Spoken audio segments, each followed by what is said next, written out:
Final Raw Super Show before the draft. Yay. Actually, not a horrible show. Not a great show, though. So, It was the show. it was a show. Producer here is standing on the back on his little pedestal, and now he's gonna.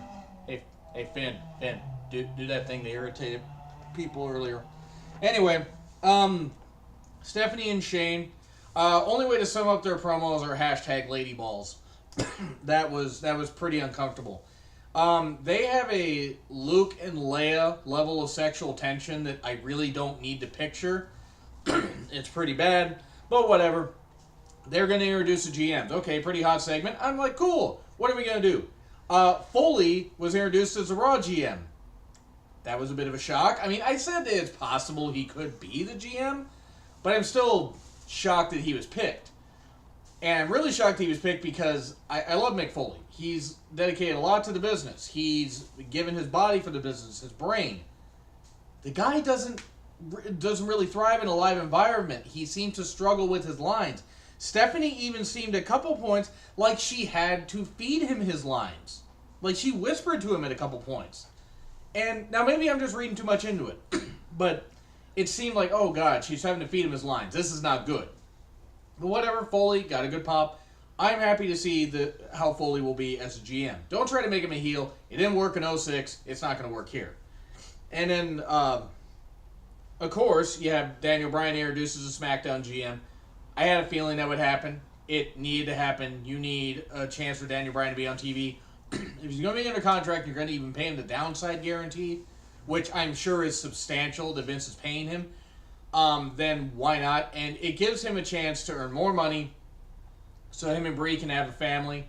And plus, Bryan's only really got to appear on SmackDown TV. Now, he can appear at house shows or whatever, but if he appears on SmackDown TV and it's just once a week, it keeps him fresh. It keeps him in the limelight. He can't wrestle anymore, but at least it's nice to have him on TV. So, okay, overall, it did its job in setting up the whole thing with the brand split. Though, Shane did at one point say, you had to marry a superstar to stay relevant. That was pretty funny what Shane said to Stephanie. That was good shit. Now, superstar facts. They had a couple of those. They had one for Baron Corbin. Where I guess he was a bare knuckle or golden glove boxer, and he won 16 fights and 13 by knockout. And I'm wondering if he just maybe bored his opponents to death, because he bores me every time he's in the ring and on the mic. The Superstar Facts, bring these back. These are cool. It's very old school, and you have like it's like Raw Facts that they had back in the day, and even on the Raw DVD that they had, the 15th anniversary edition. So you go to the first match, Jericho and Owens versus Cesaro and Zayn. Nothing you hadn't seen before. Very good action. Cesaro got a chance to shine. All guys did. Jericho needs to stop making this whole thing in 2016 happen, though. Even though he's very effective as a heel, he can still move well in the ring-ish. He really needs to make this his last year. Go no more than till Mania 33, but it's time to hang up the boots. Do your Rockstar stuff. Make the occasional appearance if you want, as far as just a legend, but it's time for you to retire, Chris. You haven't. You've lost a step, and quite frankly, it's just to the point where I don't want to see him limp out there and be broken down. I want him to be able to retire while still being able to walk and do pretty well. Now, he's never really been seriously injured, but still, I want to see him retire before he gets to where he's just lost everything and he's limping out there. So, still, fun tag team match. Bryan and Stephanie backstage, my God, Bryan stumbling over his lines. Could just be nerves. Could have been maybe they didn't have lines and he just stumbled over a couple things. But when he stumbled over how Stephanie used to call him goat face, I'm like, oh God, I'm fearful it's the brain trauma that he suffered. Because he had a couple stumbles when he did commentary tomorrow for the CWC. Now, again, I just want to say it's nerves, but I'm fearful that Bryan's concussion issues are a lot worse, maybe than even initially thought. Because some interviews he did, like the one he did for SportsCenter, he seemed a little off. I hope that I'm wrong. I hope it's just nerves and he's just transitioning. He's just nervous about all this stuff, this new facet of his life outside of wrestling. He's still in the wrestling business, but not wrestling. But I fear this could be the start of a downfall. I just hope I'm wrong. Anyway, So many commercials. Raw has commercials. A lot of commercials. Del Rio versus Darren Young. Blah. I like the Darren Young guy TV entrance. I like the Darren Young Bob Backlund dynamic in the sense that it gives Bob Backlund something to do. It gives Darren Young something to do. I'm not totally sold on the whole make Darren great again since I don't know when he was great before, at least as a character. But Del Rio just got jobbed out. Okay, whatever. Darren Young and Miz are going to face off at Battleground. I don't expect the title to change hands, but whatever.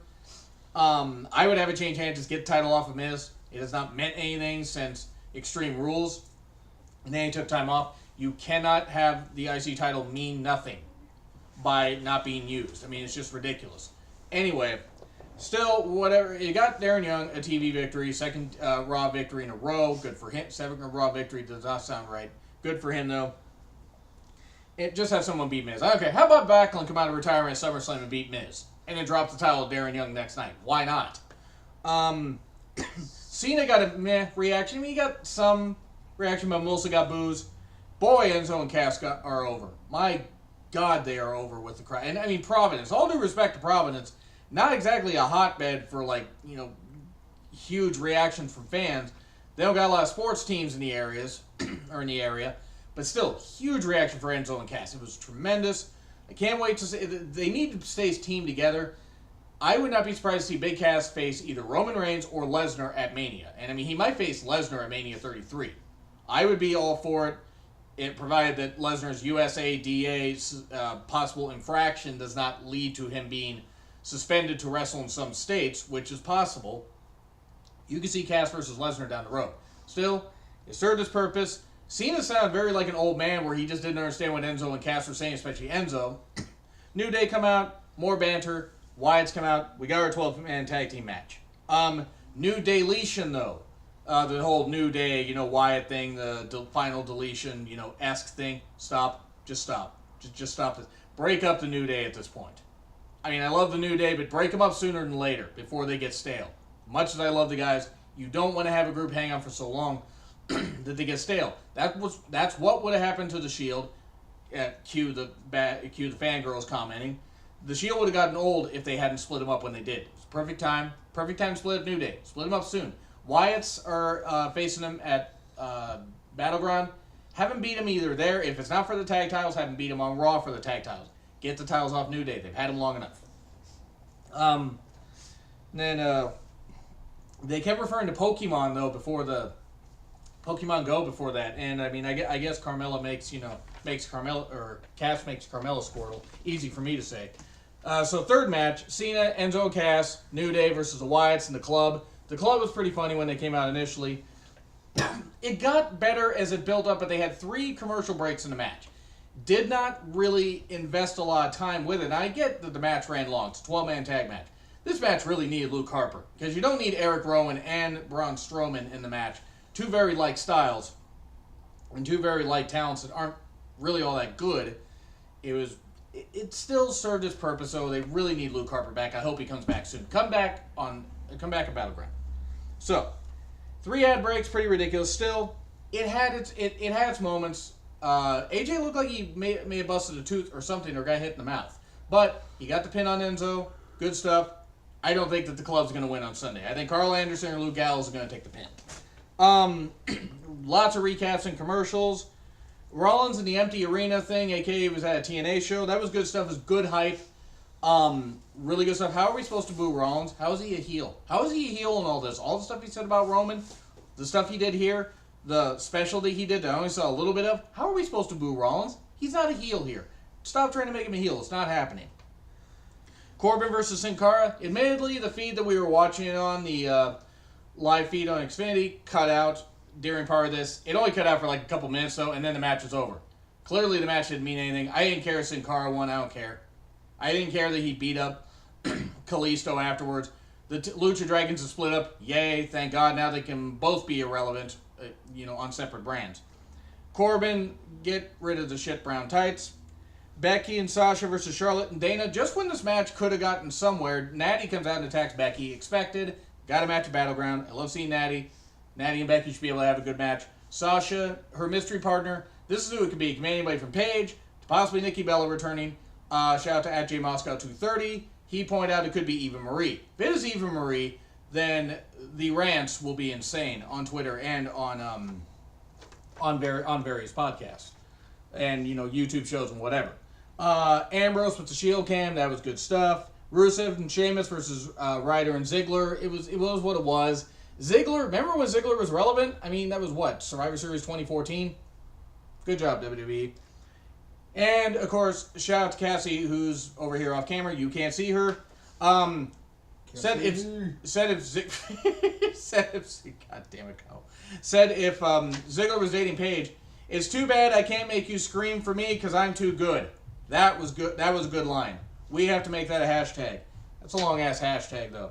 Anyway, SP's plug. Okay, good. Hashtag Ziggy Page. I like that. We're making that a hashtag. You want to repeat it? Hashtag Ziggy Page. We are making that. What the fuck are you doing? A tuning fork thing? What are you doing over there? Oh. Hashtag. Okay, I was wondering what the fuck it was. Hashtag Ziggy Page. Ziggy Page. Ziggy played guitar. Well, she doesn't anymore. That was mean. SP's plug. Okay, good. Good for Cena. He seemed to be having fun. Maurice's fake tits were all out, during a little plug with Miz. Ascension still exists. I'm shocked too. Ambrose and Rollins, big hype, great pay-per-view quality main event on free TV. It's like the old Nitro days. Only they didn't have only this match did not have a fluky finish. Oh wait, it did. And Rollins hitting, like I said, the frog splash, not the Phoenix splash. I said it twice correctly.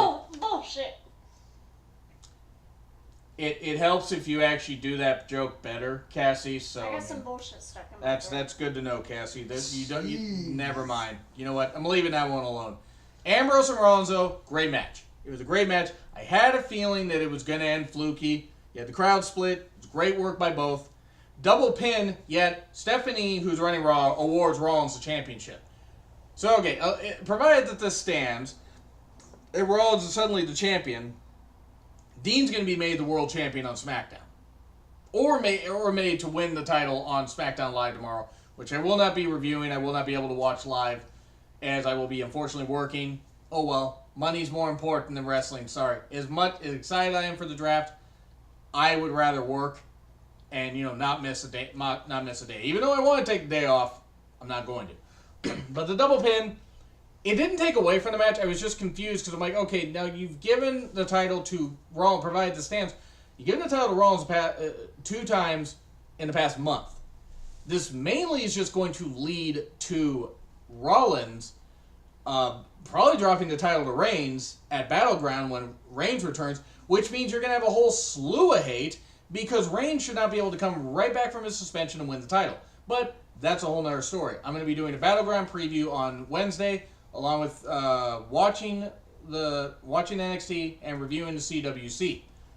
So anyway, that's going to be the end of that. Not a bad addition to Raw. I would say bookended by good stuff. I would say 6 to 6.5 out of 10. Hashtag Ziggy Page. Ziggy Page, I like that. I'll say 6. 5.5. You'll say 5.5. Cassie. 6. I would say 4 out of 10, but you know what? That's just poor Bret Hart.